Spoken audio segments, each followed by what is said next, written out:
There's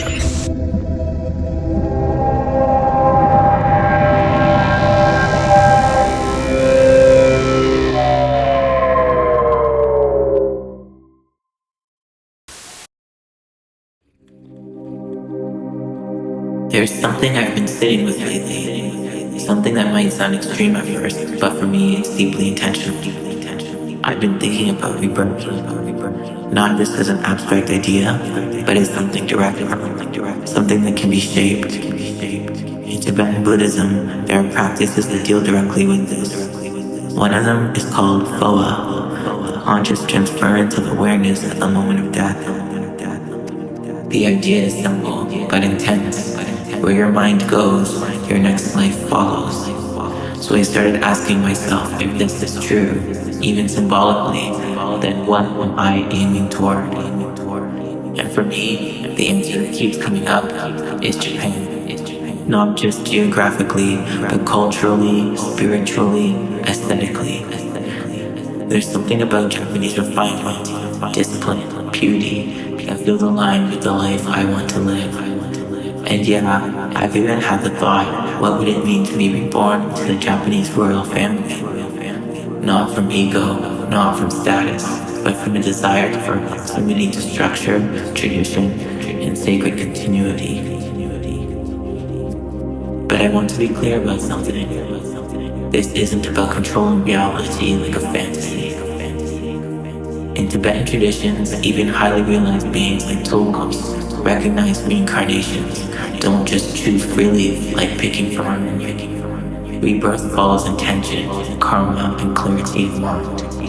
So for me, this becomes less about guaranteeing an outcome and more about refining the signal I'm putting out. Who am I becoming right now that would naturally align with that kind of life? Because if I'm chaotic now, no visualization is going to override that. But if I become disciplined, aware, refined, then maybe I don't need to force anything. Maybe I just move in that direction.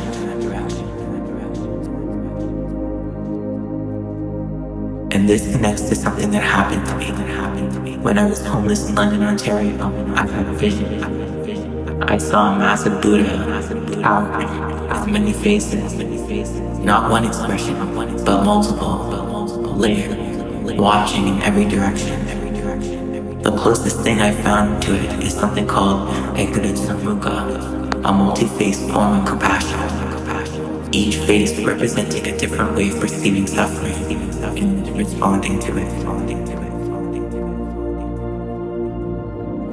At the time, I didn't fully understand what I was seeing, but looking back now, it feels less like something external and more like a mirror. Because when you're in a state of collapse, homeless, unstable, overwhelmed, you start to see reality from multiple angles at once. You see fear, you see meaning, you see distortion, you see truth, and it can all blend together. So that Buddha with the many faces to me now represents awareness that isn't stuck in one perspective. Not just this is real or this is not real, but the capacity to hold multiple layers without being consumed by them. And I think that matters, especially for me, because I've experienced things like hearing voices, patterns in sound that feel meaningful but can also become overwhelming.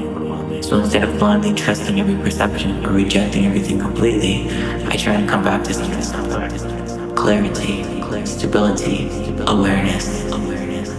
The real practice isn't escaping this life to get a better one. It's stabilizing awareness in this one. Because if I can't hold clarity now, I won't suddenly gain it at death. And if I can, then maybe rebirth isn't something I need to chase. Maybe it's something that unfolds naturally.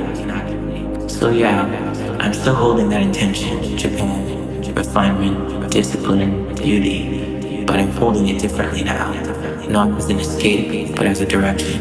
And that vision of the many-faced Buddha is a reminder. See clearly, from every angle, but don't lose your center. Because at the end of the day, it's not about where you're reborn. It's about the quality of awareness you carry wherever you go.